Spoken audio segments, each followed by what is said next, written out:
warga negara memiliki hak konstitusional, yaitu hak yang dijamin oleh undang-undang. Dengan adanya hak konstitusional tersebut, maka negara memiliki kewajiban konstitusional pula, yaitu dengan melindungi seluruh warga negaranya.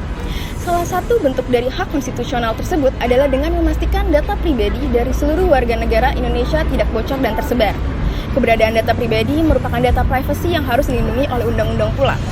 Setelah menunggu sejak tahun 2019, akhirnya Undang-Undang Perlindungan Data Pribadi atau yang biasa disebut dengan sebutan UU PDP disetujui untuk diundangkan. Seperti dimuat dalam pertimbangannya, UU ini berfungsi untuk menjamin hak warga negara atas perlindungan diri pribadi dan menumbuhkan kesadaran masyarakat, serta menjamin pengakuan dan penghormatan atas pentingnya perlindungan data pribadi.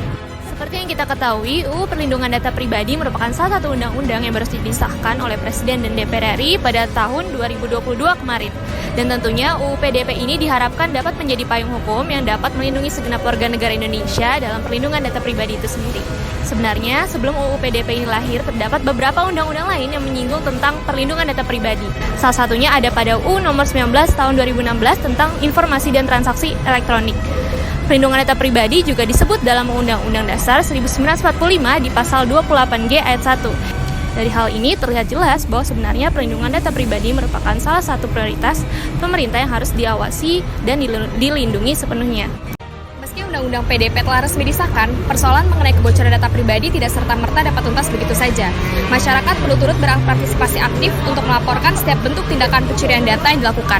Salah satu kasus pencurian data yang marak terjadi beberapa waktu terakhir adalah kebocoran data KTP yang dimanfaatkan oleh partai politik untuk mendaftarkan diri dalam pemilu 2024 nanti. Satu dari banyakkan persyaratan yang harus dipenuhi oleh partai politik agar dianggap layak menjadi peserta pemilu ialah jumlah keanggotaan partai mencapai syarat minimum pendaftaran. Untuk memenuhi hal tersebut, partai politik diduga mengambil langkah curang dengan menyalahgunakan data KTP bocor. Hal ini dapat diketahui dari banyaknya netizen yang mengeluhkan di media sosial bahwa nama mereka tiba-tiba terdaftar dalam keanggotaan partai politik. Untuk itu, KPU atau Komisi Pemilihan Umum meminta masyarakat untuk melapor jika merasa NIK atau nomor induk kependudukan mereka dicatut partai politik dalam pendaftaran pemilu 2024 tanpa persetujuan mereka.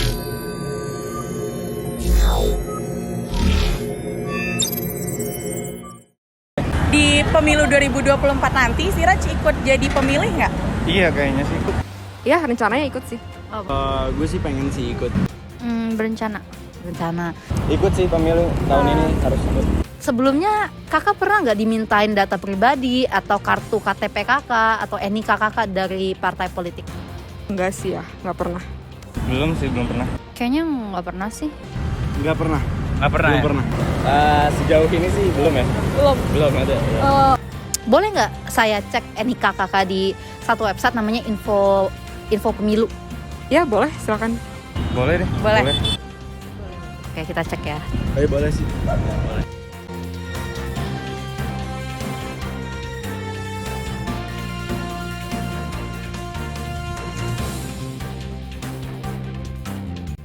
Nah, ini data kakak bukan? Iya. Iya benar. Nah, menurut kakak nih adanya NIK yang terdaftar di info pemilu padahal kita nggak pernah mendaftarkan diri merupakan pencurian data pribadi nggak sih?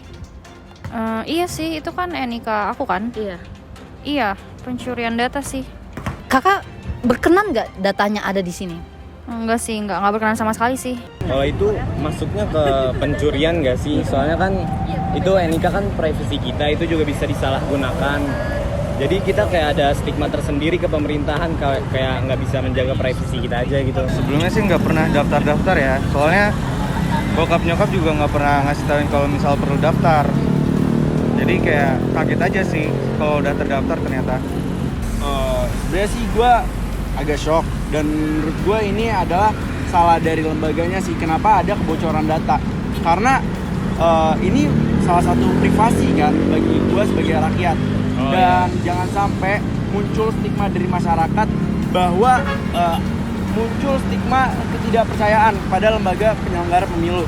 Karena pada pemilu tahun 2019 pernah terjadi yang mana NIK yang bocor, yaitu ada beberapa yang memiliki NIK itu udah meninggal cuman masih terdaftar. Nah, ini mungkin kekurangan sih dari lembaga penyelenggara itu. Berarti masih perlu dievaluasi lagi ya terkait dengan data pemilu 2024 nanti ya. Iya, maksudnya di sini gue merasa kalau data pribadi gue bocor sih. Secara gue nggak pernah kasih consent gue gitu loh untuk terhadap NIK gue gitu loh. Berkenan nggak kakak data kakak ada di sini? Enggak, karena Enika itu kan mencirikan gue tuh siapa gitu loh. Kayak mungkin banyak orang namanya Natasha, tapi Natasha dengan Enika seperti itu kan cuma gue doang gitu seorang. Menurut gue kayaknya sebenarnya tuh nggak efektif sih untuk kita sebelumnya belum pernah daftar, terus ternyata udah kedaftar. Harusnya tuh lebih ke kepilah-pilah lagi gitu supaya datanya tuh nggak jatuhnya kayak kejual atau kebongkar ke Disalahgunakan publik gitu ya. Jadi disalahgunakan gitu. Takutnya kan juga pas lagi pemilu nanti malah suaranya udah diambil sama orang lain, nggak bisa dapet jatahnya. Berdasarkan hasil eksperimen yang telah kami lakukan, masih terdapat banyaknya data yang digunakan oleh partai politik tanpa sepengetahuan masyarakat. Data-data tersebut digunakan oleh pihak-pihak yang tidak bertanggung jawab. Maka dari itu, pertanyaan kepada pemerintah, apakah data kita aman di tangan pemerintah? Pemerintah dalam hal ini menjadi aktor utama dalam melindungi data pribadi masyarakat. Perlindungan data pribadi tidak hanya berhubungan dengan verifikasi partai, namun data pribadi juga menjadi penting bagi partai pada saat ini dikarenakan strategi kampanye yang berubah dan berfokus kepada sosial media yang membutuhkan data pribadi untuk mencapai target kampanye yang benar. Oleh karena itu, apa yang seharusnya dilakukan oleh masyarakat untuk dapat melindungi data pribadi mereka?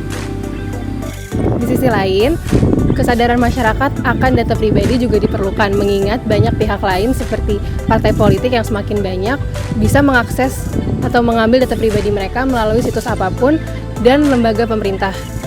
Masyarakat juga dihimbau untuk lebih bijak dalam memberikan data pribadi mereka dan memastikan bahwa mereka bukan anggota partai manapun tanpa sepengetahuan mereka. Oleh karena itu, lindungi data pribadi kalian.